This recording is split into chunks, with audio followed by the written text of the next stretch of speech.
আসসালামু আলাইকুম। আমি মূলত ৩ টি বিষয় নিয়ে কথা বলব। এক হচ্ছে ছাত্রদলের আ সভাপতি আমান, তারপরে আ ঢাকা বিশ্ববিদ্যালয়ের ভিপি ক্যান্ডিডেট ছিল আবিদ অ্যান্ড আমাদের মাননীয় প্রধানমন্ত্রী তারেক রহমানের শিক্ষাগত যোগ্যতা নিয়ে। একটা বিষয় কি দেখেন, খুব সহজেই ঢালাওভাবে একটা কথা এবং এই আজকে বিশেষ করে তারেক রহমান যখন প্রধানমন্ত্রী ঢাকা ইউনিভার্সিটিতে প্রবেশ করলেন, এ প্রসঙ্গে তার শিক্ষাগত যোগ্যতা নিয়ে অনেক কথা।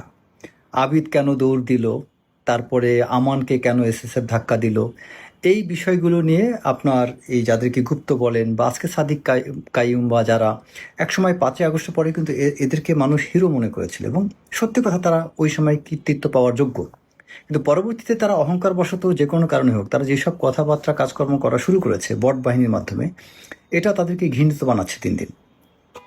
তো এখন তারেক রহমানের শিক্ষিত যোগ্যতা নিয়ে একটা কথা বলি। একটা বিষয় কি, তারেক রহমান ঢাকা বিশ্ববিদ্যালয়ে কেন পড়াশোনা করতে পারেননি, এই বিষয়টা তো আপনাদের বোঝা উচিত। কারণ তারেক রহমানের জন্য ঢাকা বিশ্ববিদ্যালয়ে ওই সময় পড়াশোনা কন্টিনিউ করা অনেক বড় একটা নিরাপত্তা ঝুঁকি ছিল। কারণ তখন এরশাদ সরকার ক্ষমতায়। সেই মুহূর্তে ঢাকা বিশ্ববিদ্যালয়ের অবস্থাটা এতটাই বাজে অবস্থা ছিল যে ওই মুহূর্তে তারেক রহমানের যে ব্যাকগ্রাউন্ড, পলিটিক্যাল ব্যাকগ্রাউন্ড, রাজনৈতিক ব্যাকগ্রাউন্ড, এই পরিবেশ থেকে তিনি অনেক বড় হুমকির মুখে ছিলেন এবং বিভিন্ন জায়গা থেকে রিপোর্টও গিয়েছিল যে তারেক রহমানের এই মুহূর্তে ঢাকা বিশ্ববিদ্যালয়ে যাওয়াটা ঠিক না। সর্বোপরি সব কিছু বিবেচনায় তিনি কিন্তু পড়াশোনা কন্টিনিউ করতে পারেননি। কিন্তু একটা বিষয় কিন্তু কৃতিত্ব দিতে হবে, তা হচ্ছে কি, তারেক রহমান কিন্তু অনন্য রাজনৈতিক নেতার সন্তানের মতো বিদেশে পড়াশোনা করতে যাননি। জিয়াউর রহমানের সন্তান কি পারত না? একজন যদু মধু রামশ্যাম মন্ত্রী, প্রতিমন্ত্রী, এমপি, ব্যবসায়ীর ছেলে যদি বিদেশে হার্ভার্ড ক্যামব্রিজে পড়াশোনা করতে পারে, জিয়াউর রহমানের সন্তান কি সেই যোগ্যতা ছিল না? কেন তাহলে তিনি যাননি? কারণ দেশপ্রেম। তারেক রহমান তাও দেশের মধ্যেই পড়াশোনা করেছেন, দেশে পড়াশোনা কন্টিনিউ করতে না পারলেও বিদেশে যাননি। এটা বাংলাদেশের মানুষকে আজীবন সেলুট করতে হবে।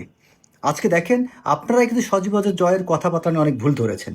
বাংলা ঠিক মতো বলতে পারে না, এটা করতে পারে না, ওটা করতে পারে না। তো এখন সজীবদের জয়ের মতো যদি তারেক রহমান একইভাবে যদি এইরকম কাজ করতো, তিনি 11:30 বা 1:30 এরকম টাইপ কথাবার্তা বলতো, আপনার ভালো লাগতো? তো এটাকে সম্মান করে। আচ্ছা, তারপরে হচ্ছে আবিদ কেন দৌড় দিল। তিনি প্রাইম মিনিস্টার আসছে, তিনি তার দেরি হয়ে যাচ্ছিল, তাই দৌড়ে তিনি যোগদান করেছেন। এখানে তাকে নিয়ে হাসাহাসির কি আছে? আচ্ছা, তারপরে আম, আমান আমানের বিষয়টা হচ্ছে যে ছাত্র দলের নেতা, প্রধানমন্ত্রী গিয়েছেন, তিনি দেখা করতে চাইবেন, তার কাছে থাকতে চাইবেন, ওই জায়গার সে অভিভাবক, তার কাছে থাকা অধিকার আছে। আর এসএসএফ এর অধিকার আছে প্রধানমন্ত্রী নিরাপত্তা দেওয়া। তো এখানে এসএসএফ এর দোষ না, আমানেরও দোষ না। এই বিষয়গুলো নিয়ে এসব তামাশা বন্ধ করেন আপনারা। আসসালামু আলাইকুম।